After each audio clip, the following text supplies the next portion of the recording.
Gaston has finally arrived in Disney Speedstorm. That's right, our first of four mid-season racers coming to the game in the fourth season of Disney Speedstorm. They're here. It is Gaston, the cocky, arrogant hunter himself. As you can see, there are two brand new limited events in the seasonal events tab. We have the Trophy Cup as well as the No One Races Like Gaston event, and you're going to use these two events to unlock, upgrade, star up, get all of the rewards you need to make Gaston a great addition to your collection, hopefully level him up a little bit and stuff like that. If these events aren't here for you, just level up your collection level a little bit and they should pop up. I think it's at collection level 5 where they show up. So here you can see the Trophy Cup is kind of like a time trial when you're competing against your best time, and depending where you rank against other players, if you're in the top 100% of players, you're getting these rewards: 2 Gaston shards, 8 evening gloves, 2 universal box credits, 300 multiplayer coins. Pretty sweet stuff. And then as your rank goes up, you're going to get more rewards. So here you're getting pretty much the same thing, but you're getting more Gaston shards, Cogsworth shards, universal box credits, more stuff. In the top 50%, you're getting 5 Gaston shards, again, more universal box credits, more multiplayer coins, more Cogsworth shards, dinner plates.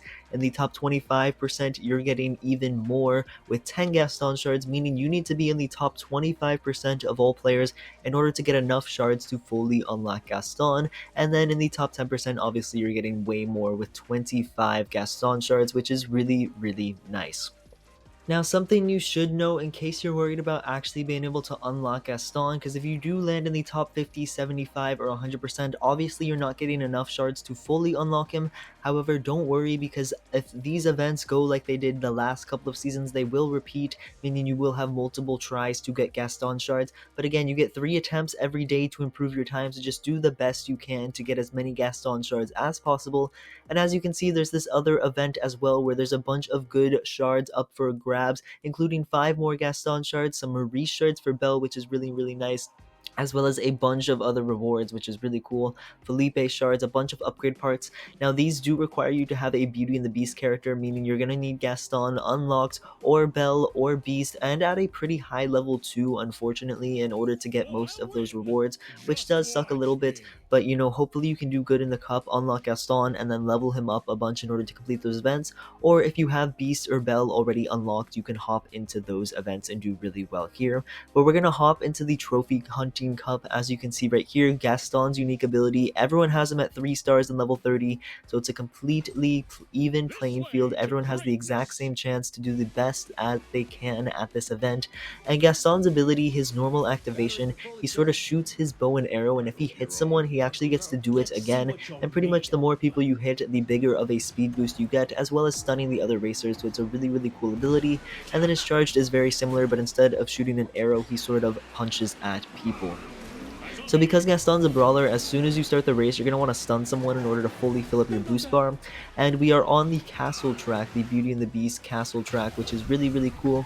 I do love this track, and obviously it fits the theme very well. Gaston is a Beauty and the Beast character, so it only makes sense that he's on this track for his event. And if you guys want a full guide on how you can get the best time possible in this event, all the shortcuts, all the tips and tricks for Gaston, let me know in the comments below, and I will start working on that video, getting a full comprehensive guide out for you guys on how to get the best time possible. So hopefully you can land yourselves in the top 10% and get Gaston unlocked with 25 shards, as well as all those other goodies, because there's some pretty good rewards, some sweet Gaston cosmetics, crew shards, upgrade parts, universal box credits, and multiplayer coins, which is a lot of rewards that we haven't gotten in these cups before, which is really nice. Now, Gaston's ability is actually pretty hard to take advantage of when you're in first place, because it's really hard to actually hit people. However, you get a speed boost from his ability whether you hit people or not, so just use it, and maybe if your arrow ricochets backwards and it hits somebody, you can get some value out of it, but at least you're getting a small speed boost. Although it is really good if you get this as like your first item and you can hit someone in front of you and then start chaining it a little bit or something like that, because really if you have a big lead over everyone else, you're not going to be getting a lot of value out of it, which does kind of suck. Now, Gaston is also available currently in local free play and private track game modes, so you can always hop into local free play and just test out Gaston before you go in and do your 3 tries for the day. That way you can sort of get a feel for him and practice a little bit, warm up.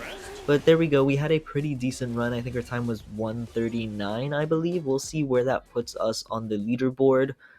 Let's see. Okay, so we are actually in the top 10%. I didn't feel like that was an incredible run, but we did pretty good actually. In the top 10% with a time of 139.8, our position is 55 on the leaderboard, which is actually pretty good. That's better than I normally do. So I will take that. I will be working to improve my time though over the next day or so, and I will get a full guide out for you on how you can get top 10% in the Gaston Trophy Cup. But yeah, there we go. Number 55 on the leaderboard, as you can see. It is still pretty early in the morning, so I bet most of the top players haven't played this cup yet, and I'm sure my position on the leaderboard will go down pretty fast. But now let's go into the No One Races Like Gaston event. As you can see, there are a bunch of rewards here. They do require you to have Belle or Beast unlocked, They may or be Gaston, so once Gaston's ambassadors. trophy cup ends, What do you you will be able to stutter? get Gaston from that. And I'm a founder who's been playing since day one, and these level requirements are a little high. Like, my Beast still wasn't at level 35, so I'm gonna have to upgrade him here a little bit. Same thing with Belle. I believe I she's at will level race with 34, so we're going to get her to level you. 35 just so we can complete Pleasantly these objectives. surprised. But if you're not a founding player who's had Belle and Beast unlocked for a while, it's probably going to be really, really hard to complete some of these objectives just because of how high and harsh the level requirements are. However, there are some low-hanging objectives right here that you can do at like level 10 or 18 or 25. So if you do manage to unlock Belle or Beast shards are actually available in the Season Tour game mode, which is really, really nice. So you'll be able to get some Beast shards from that, and hopefully if you can unlock one of them I and just hope get I them up get to to like level visit 10, new you can complete like places. 2 extra objectives, which is really nice. It'll get you one step closer to completing those Gaston shards and getting all those free rewards that you get from the No One Races Like Gaston event. But we're going to hop into this race with our brand new level 35 Belle. It's the first time I've upgraded her in a while. I'm going to stun these two people right off the bat because I do believe there was an objective with Belle to stun 2 opponents. So we're just going to get that out of the way. We'll stun that player there for good measure, just making sure.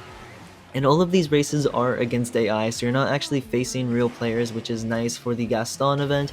You can just sort of ignore all the other computers, use them to charge your boost bar, and you don't have to worry about them messing you up. You are strictly just competing in like a time trial event. It's very similar to the Agrabah Cups. If you've played any of those this season, the ones that normally require Aladdin racers and you get the multiplayer coins for rewards, it's basically like those, except now you're competing for Gaston shards instead of, obviously multiplayer coins. So it's a lot higher stakes, a lot better rewards, and you really want to try and get into the top 10% if you can in order to maximize your potential rewards. But there we go, that is the first lap Well, with Belle. I believe you only need to complete 10 of the 20 objectives in order to get those 5 Gaston shards, which is really, really nice. And it should make it so that players, if they have Belle and Beast unlocked, they'll be able to unlock Gaston regardless of how they do in the event, which I think is nice. However, again, it really does suck for new players. You're going to have to either get lucky and get a nice time in the Gaston Cup, or, spend money to fully unlock Belle and Beast in order to earn those shards, which is a little unfortunate considering how easy it used to be to unlock these racers. But hey, what are you going to do about it? Just try and do your best, I'd say. And again, like I mentioned before, the events will repeat, at least they should, which will give you more opportunities to get more and more Gaston I shards. knew I But there could we do go. it. First place with Belle, completing a bunch of rewards, getting Evening Gloves, Brawler Racer Parts, Felipe Shards, more Evening Gloves, Mrs. Potts, a bunch of Beauty and Beast crew members up for grabs. So if you really like playing Belle or Beast, and obviously if you unlock Gaston, that's going to help these guys out a lot, giving them significantly better crew members. Because honestly, Mrs. Potts and Felipe are two of the best crew members up in the Beauty and the Beast collection. Alright, let's skip through that and claim our rewards. We're going to hop into a race with Beast here, and I'll cut to the end of that race to show you guys the rewards I get after playing another race of the No One Races Like Gaston event, this time as Beast. Okay, so here we are at the end of the event. Unfortunately, I didn't complete all of the objectives with either Beast or Belle, I'm now realizing, so I'm not going to get my 5 Gaston shards right away, which does suck, but it's still more rewards, more Felipe shards, which is really, really nice. And then we have 2 objectives left, which I'll go and finish later, which will allow me to get those 5 Gaston shards, as you can see in the bottom left right there. But that is all I have for you guys today. I hope you do good in the Trophy Cup, and if you have any questions about unlocking or leveling up Gaston, let me know. I will have a full guide out, hopefully tomorrow, on how to get top 10% very easily in the Trophy Cup. But that's all for now. Thank you guys so much for watching. Peace out.